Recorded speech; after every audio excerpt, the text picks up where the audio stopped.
Hi అండి, అందరూ ఏం చేస్తున్నారు? ఏం టిఫిన్ తయారు చేశారు? నేనైతే ఈరోజు ఉదయాన్నే ఏందబ్బా శారదా చపాతీ చూపిస్తుంది అనుకుంటున్నారా? అది లంచ్ బాక్స్ కండి.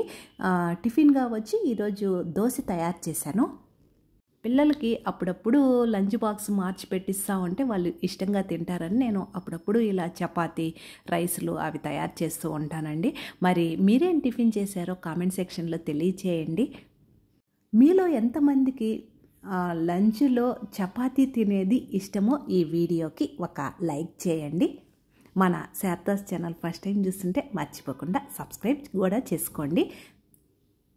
ఇలా ఒక స్టవ్ మీద చపాతీ, ఒక స్టవ్ మీద దోశ చేసుకుంటే త్వరగా అయిపోతుందండి, చక్కగా తినవచ్చు. మరి చపాతీలోకి మధ్యాహ్నం భోజనంలోకి రెండిటికి కలిసి వచ్చే విధంగా నేనైతే ఇక్కడ ఎగ్ ఫ్రై చేస్తున్నానండి. ముందుగా ఉల్లిపాయలు, పచ్చిమిర్చి, కరివేపాకు చక్కగా వేయించుకున్న తర్వాత ఉప్పు, కారం, పసుపు అన్నీ వేసుకొని ఇలా కోడిగుడ్లను పగలగొట్టి పొడి పొడిగా ఇలా గరిటెతో వేయించుకుంటూ ఉంటే చక్కగా వస్తుంది. ఇలా తయారు చేసుకున్నటువంటి ఎగ్ పొరుటు చపాతీలోకి బాగుంటుంది.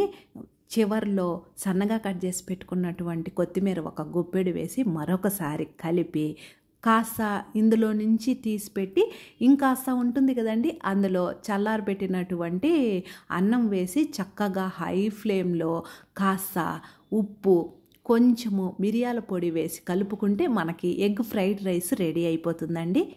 ఒకరికి ఎగ్గు పొరుటు అనేది చపాతీలోకి ఇష్టము, మరొకరికి అన్నంలో ఇలా కలుపుకోవడం ఇష్టము. అందువలన ఇలా తయారు చేశానండి.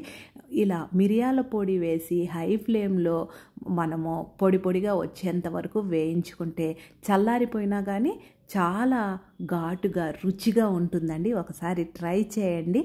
అందులో ఇనుప మూకుల్లో చేయడం వలన బాగొస్తుంది. ఈ ఫ్రైడ్ రైస్ చేసినప్పుడు రసమన్నం అన్న పెరుగన్నం అన్న పెట్టేసి చక్కగా తింటారు. ఈరోజు పండ్లు నేను వేరొక వీడియోతో మీ ముందుంటాను. Thank you.